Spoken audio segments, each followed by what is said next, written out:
Welcome back, warrior. We're reading the Book of Mormon, another testament of Jesus Christ. 2 Nephi, chapter 8. And look, my nails, they're much worse than they were before. Okay, so we're going to be reading and highlighting these things. Okay, let's get started. Here we go. Jacob continues reading from Isaiah in the last days. The Lord will comfort Zion and gather Israel. The redeemed will come to Zion amid great joy. Compare Isaiah 51 and 52 verses 1 and 2, about 559 to 545 BC. Hearken unto me. Let's see. Hearken unto me, ye that follow after righteousness. Look unto the rock from whence ye are hewn, and to the hole of the pit from whence ye are digged. Look unto Abraham your father, and unto Sarah, she that bare you, for I called him alone and blessed him. For the Lord shall comfort Zion. He will comfort all her waste places, and he will make her wilderness like Eden, and her desert like the garden of the Lord. Joy and gladness shall be found therein, thanksgiving and the voice of melody.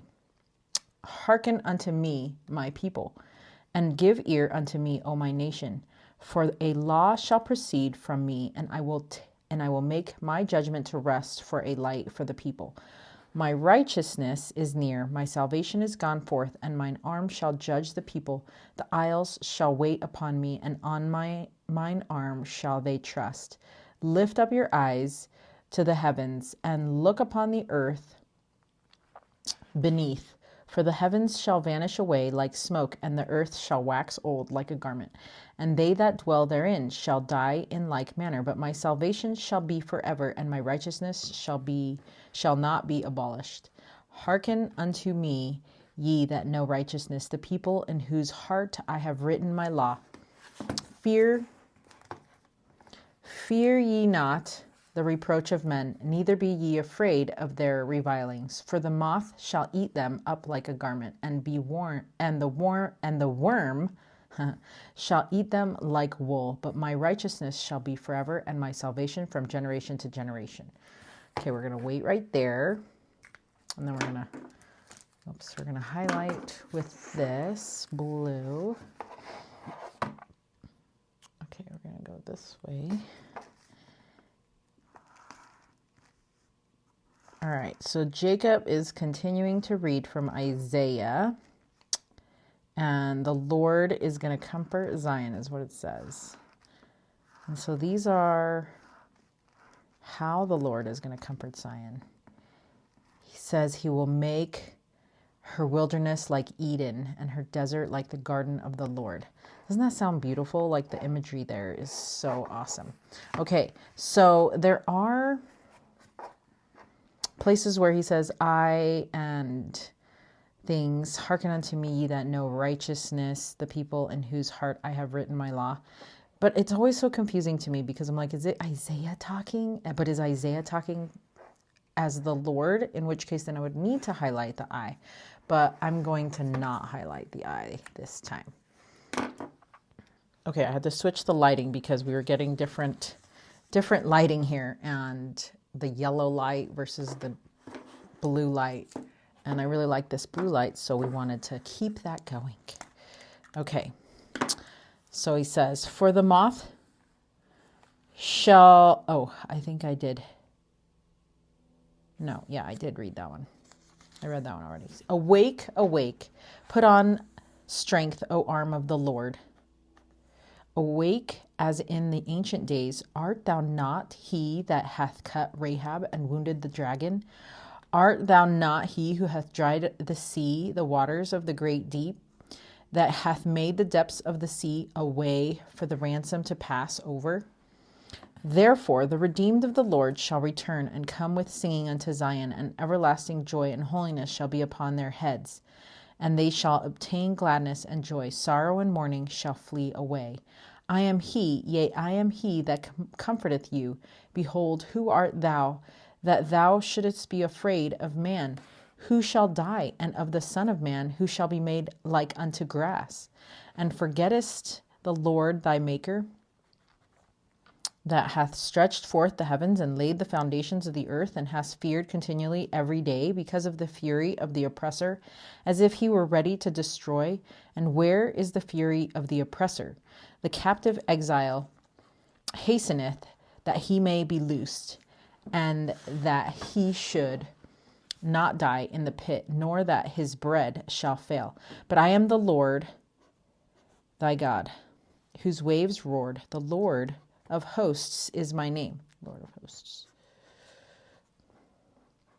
And I have put my words in thy mouth, and have covered thee in the shadow of mine hand, that I may plant the heavens and lay the foundations of the earth, and say unto Zion, Behold, thou art my people. Awake, awake, stand up, O Jerusalem, which hast drunk at the hand of the Lord the cup of his fury. Thou hast drunken the dregs of the cup of trembling wrung out, and none to guide her among all the sons she hath brought forth, neither that taketh her by the hand of all the sons she hath brought up. These two sons are come unto thee, who shall be sorry for thee, thy desolation and destruction, and the famine and the sword, and by whom shall I comfort thee? Okay, so I'm going to highlight over here, desolation and destruction, famine, sword. I don't know. Sometimes the Isaiah chapters are so hard for me. Okay. Thy sons have fainted, save these two. They lie at the head of all the streets, as a wild bull in the net. They are full of fury of the Lord, and rebuke of thy God. The rebuke of thy God. Therefore, hear now this, thou afflicted and drunken, and not with wine. Thus saith the Lord and thy God, pleadeth the cause of his people. Behold, I have taken out of thine hand the cup of trembling, the dregs of the cup of my fury. Thou shalt no more drink it again. But I will put it into the hand of them that afflict thee, who have said to thy soul, Bow down, that we may go over. And thou hast laid thy body as the ground, and as the street to them that went over. Awake, awake, put on thy strength, O Zion, put on thy beautiful garments, O Jerusalem, the holy city, for henceforth there shall no more come into thee the uncircumcised and the unclean. Shake thyself from the dust, arise, sit down. Shake thyself from the dust, arise, sit down, O Jerusalem, loose thyself from the bands of thy neck, O captive daughter of Zion. Okay, what is that even supposed to mean? Shake thyself from the dust, arise, and sit down. It's like a contradiction. It's like I can't handle it. It's overloading my brain. Okay, so we're going to do the highlighting of here. And if you want to put in any comments that will help others and me with these chapters, feel free, because I am, hold on, right here it says, the fury of the oppressor, destroy. Okay. Because I feel like whenever I read Isaiah, I feel like I'm doing good with scriptures until I get to Isaiah, and then I'm like, I have forgotten everything I have just learned about scriptures. And the Isaiah chapters always make me feel so inadequate about reading. I'm not that great of the reading comprehension is going out the door. Oh, and I was not supposed to highlight there. Does that happen to you when you read Isaiah? Do you feel discouraged, like you don't want to keep reading? That's when we need to keep reading, of course, but this is just what we do because we were promises, and we want to keep those blessings coming. So we're going to read these scriptures, even when they don't make sense, especially when they don't make sense, right? Okay. So I think we got that there. right, and I think that's it for those. And now we're going to do our Book of Mormon page titles that we do. We're on page 71. Jacob quotes Isaiah, "In the last days Israel will be gathered." Sure. That is what we gathered from those scriptures, right? Okay, so 71. Jacob. Let's see if we can quotes Isaiah in the last days. Israel will be gathered. Good. Okay, perfect. And then page 72 looks like we need the resurrection. Okay. I think that might be something that's for the next chapter, but we're going to write it down anyways because we do need the resurrection.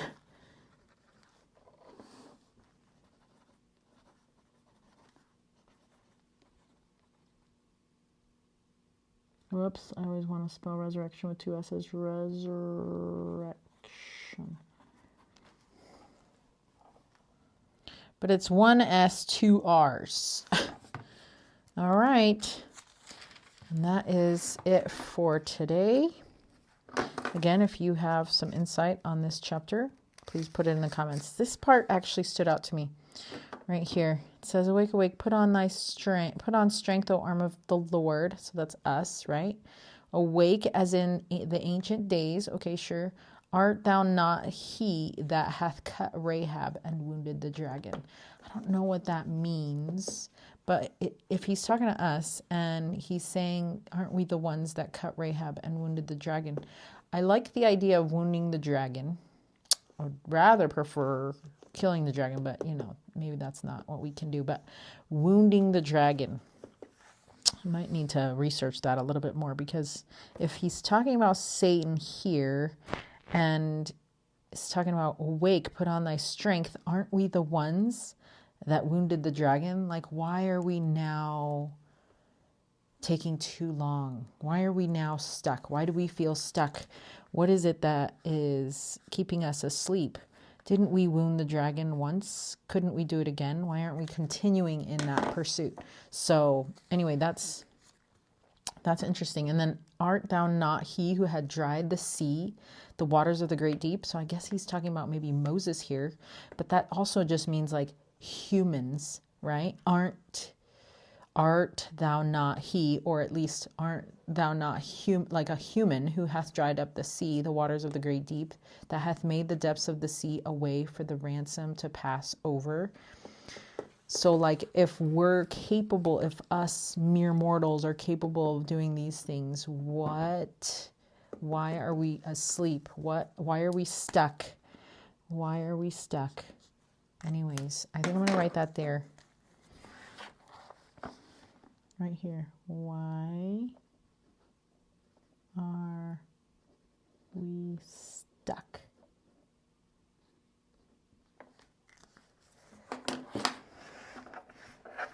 Art thou not who hath... Yeah. Anyways, okay. Well, until 2 Nephi chapter 9, stay strong, warrior.